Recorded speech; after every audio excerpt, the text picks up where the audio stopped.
Hello and welcome to our festive episode of Mind Your Business. And today we have a very special guest with us, Blake. Blake, if you'd like to introduce yourself, please. Thanks, Mark. I'm Blake Henegan. I'm the Managing Director of Optimus Learning Services, and we help companies with their training, procurement and learning and development operations. Fantastic. So, Blake, let's just get straight into it. So the business I know has been running for 15, 16 years now. So if I could just take you back to the beginning of when the business was launched and what it was that made you launch the business and what was the inspiration behind it? The inspiration, there's two things. I'm from a family of entrepreneurs. So my dad had his own company, my granddad had his company, one of my uncles on my mum's side, he has grown two companies in tech world. So I've always been around that sort of owner-led mindset. Yeah. So I think there was always on a path for create my own business. Yeah. And the reason I created Optimus Learning was that I felt that there was a significant gap in the learning and development industry for a service that would help the managers and the companies get better training and learning for their staff. Because I'm a firm believer that good learning is a really sort of powerful engine for business growth. So it just sort of tied in with mindset, culture, and seeing opportunities that I was interested in. Yeah, loving that. I couldn't agree more. Learning and development and training the staff up. I think it was Branson, wasn't it, that said that train your staff well enough so that they could leave, but treat them well enough so that they want to stay. Absolutely. Yeah. And I think that's a great thing.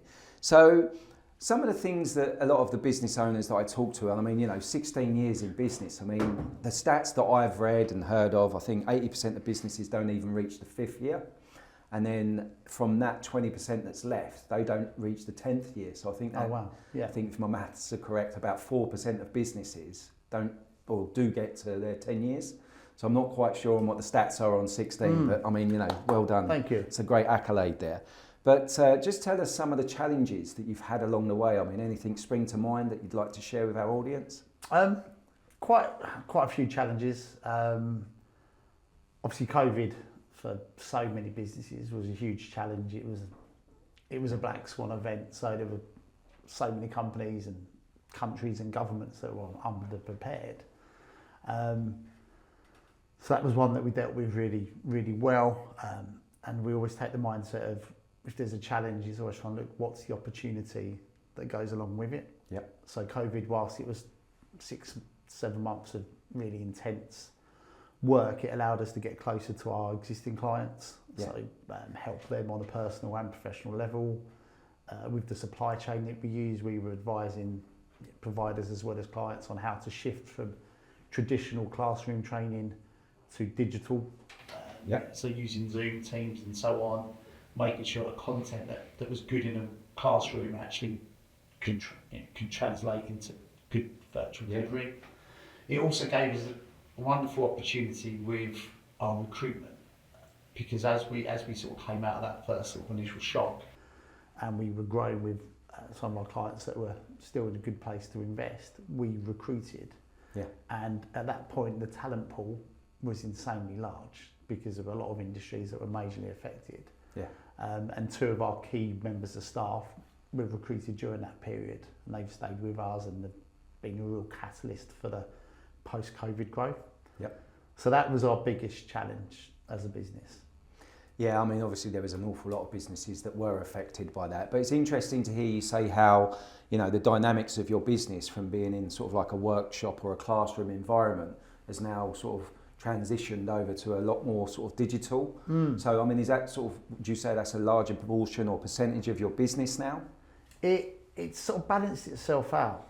Okay. So within the industry, there was a lot of talk about traditional training is dead. Yeah. And that was pre-COVID, and sort of a lot of innovation happens because it's forced on people. So that it meant people, if they wanted to learn from others in that workshop environment, it had to move to that online digital aspect. Yeah. And now there is sort of a more balanced view of sometimes being in person adds more value. like this conversation. We could be doing this over Zoom, but it's much nicer in person. Yeah. So it feels like it's for the industry itself. It feels like it's nicely balanced out, and actually for the individual user to learn, there's so many opportunities in terms of digital. You've got podcasts, platforms like YouTube, audio, as well as your traditional in a classroom, on the job type scenarios as well. Yeah, brilliant. Okay, so I mean, let's move away from the sort of the challenges then, because I think there was an awful lot of businesses that were affected in not so much of a positive way when it was COVID, which was 5 or so years ago now. So whether that's over the last 16 years, sort of you want to go back to some of the beginning wins or more recent wins, I mean, just give us 2 or 3 of the really good wins. I know there's some household names that you're working with and probably don't want to necessarily mention them. But what would be some of the top 2 or 3 wins that you want to share with our audience? I think our first win several years ago was working with a major global logistics company, and it was the first client where we'd sort of really operated on a true strategic partnership level, where there was an opportunity for us to present ideas and have sort of a open and challenging conversations with our clients. Yeah. So that was our first big win, which where I think it, from a business perspective, it made us go up another level. Yep. But psychologically, it just allowed us to sort of go, oh, we've made it, in that sense of this model works, our idea works. If your company employed 90,000 people is willing to work with you. Yeah. And then more recently, this year alone, we've won tenders from major household insurance company, a leading retail store, well-known holiday company, and a few others. So again, it's another levelling up. And I think with all of these wins, and what I've learned over the past 16 years is actually to stop and celebrate those wins. Yeah. Something that in the early days I didn't do enough of. It was just, okay, win, next. Whereas now I'm a lot more like win, like let's enjoy the moment, reflect on how we've won it, and what do we need to do to win another one. Yeah, I think that's brilliant. So I've got 2 questions based on that then. The first one would be, what do you think, what is it that you do differently that gets you those wins? Because I mean, obviously to win a large company, like a household name like the ones you've mentioned, you're obviously doing something different to what other companies in the L&D industry are doing. So what is it that you're doing different? I think the nature of learning and development, L&D world, it sort of, there is more focus on having an outsourced model, working with internal teams. But I think for us, we're all about the people. We're about building relationships. We're about having genuine connections with our clients, whether that's actually at the stakeholder level, all the way through down to the individual user of our service. Yeah. And we know that's one of our unique selling points. And because we've got told it this year twice on 2 occasions, it was actually us as a team, the people involved, was the reason why they went with us over potentially much larger competitors, because it was our personality, it was that attention to the individuals that came across, which we'll always do. Yeah, that's fantastic. And as you know, I've met probably most of the staff at your company and your lovely wife who you work with as well. That's great. So my other question, how do you celebrate? Because quite often is the case that people don't celebrate the wins. So what is it that you guys do at Optimus to celebrate the wins? We just, a simple thing, we go out for meals. And it's things like little things away from work. So for us, like Christmas time, for example, we made a decision several years ago to close. We give people the time off. We don't take it out of their holiday allowance, just so we recognise that actually for a lot of people, they want to have time away from work, time with their families, time to set back. So that's one way we sort of celebrate wins in sort of that area. But yeah, it's just stopping for an hour, just talking about what did we do well, and just sort of being in that moment. And I was very guilty in the beginning of just being like next. And the feedback I got from the team at one point was can you just enjoy that one moment And it's even little things as that, it's just sort of Yeah. sitting around the table for half hour nattering about it is for me is a celebration. That's so important, isn't it? It's just taking stock, taking that time to actually slow down for that moment and celebrate those wins with the team. Yeah, and I think the slowing down is the crucial bit, because it's so easy, I think, as a business owner to feel like you've just got to be go all the time. And to a certain degree, yes, you do, but there's knowing when to stop and go, actually, right, what's happening around us. Yeah, absolutely. Yeah. No, I think that's a really important part.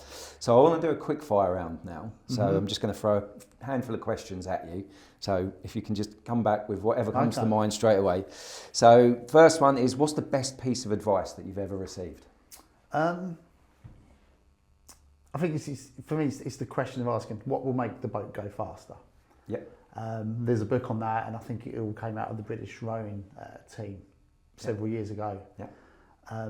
And that combined with another piece of advice was sort of picturing the business as a boat out in the ocean, and you've always got something to do with it. Yeah. You know, so that's probably the best piece, is always be looking at what can we do to be better, what's going to help grow, develop the systems, encourage people to stay, to join.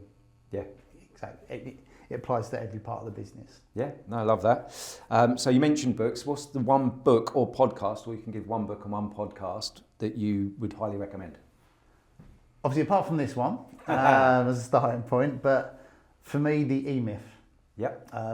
So even though it's 30 odd years old, yeah, I think when I read that really changed my mindset of what a business should be.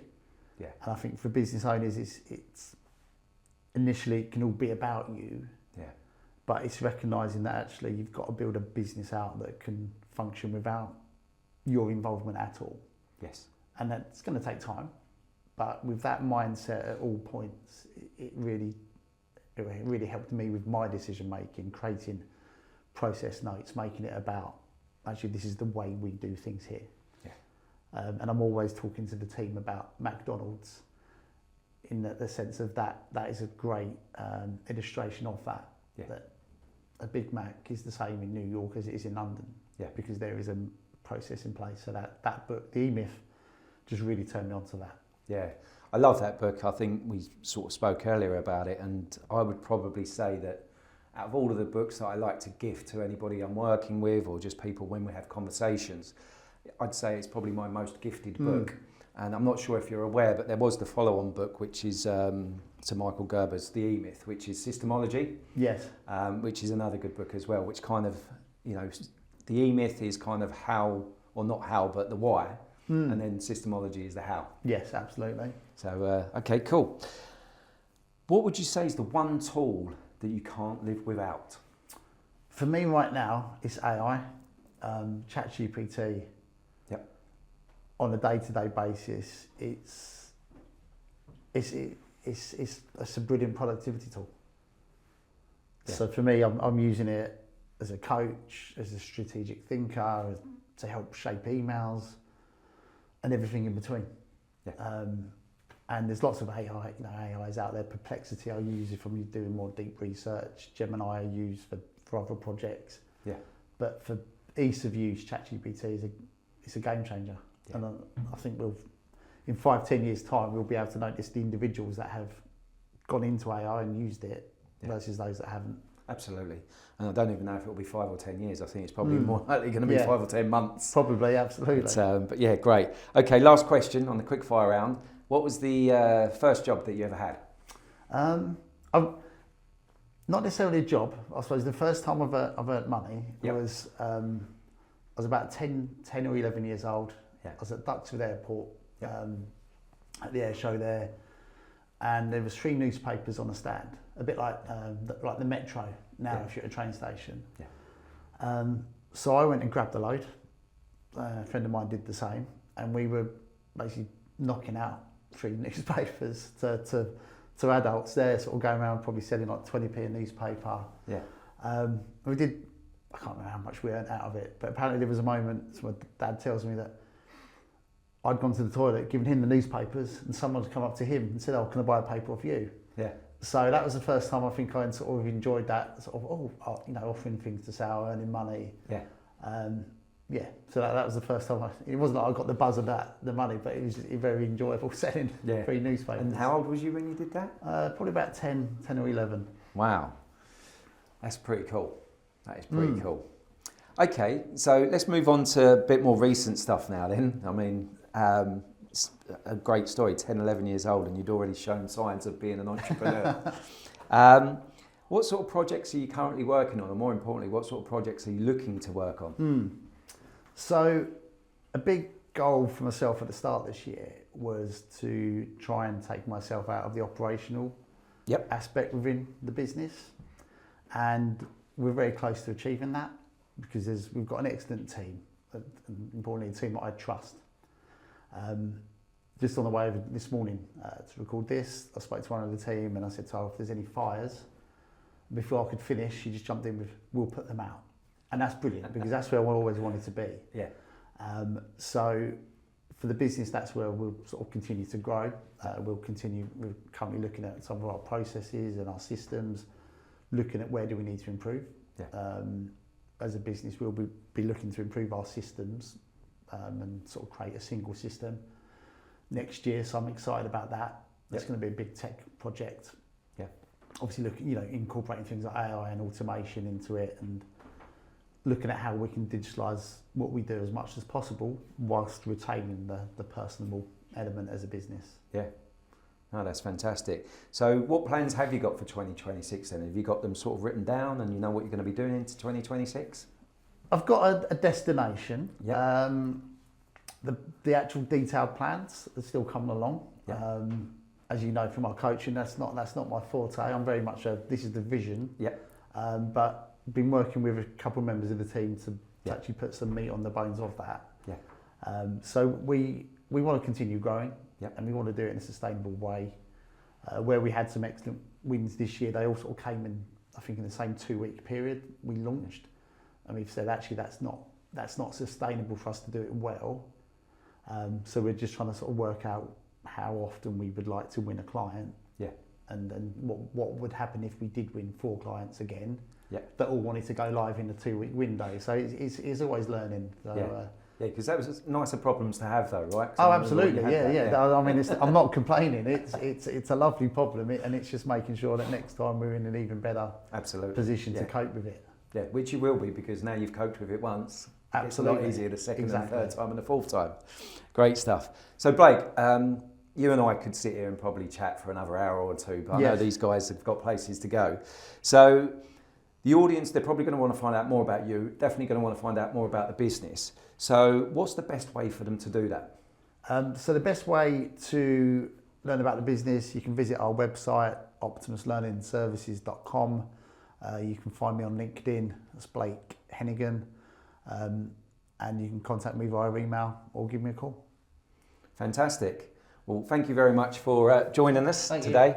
And thank you very much to the audience as well. This has been the festive episode of Mind Your Business. So thanks very much for watching or listening. And also thanks very much to everybody at MMS for powering this up. So go and check them out if you don't already. Thanks very much. Take care. See you soon.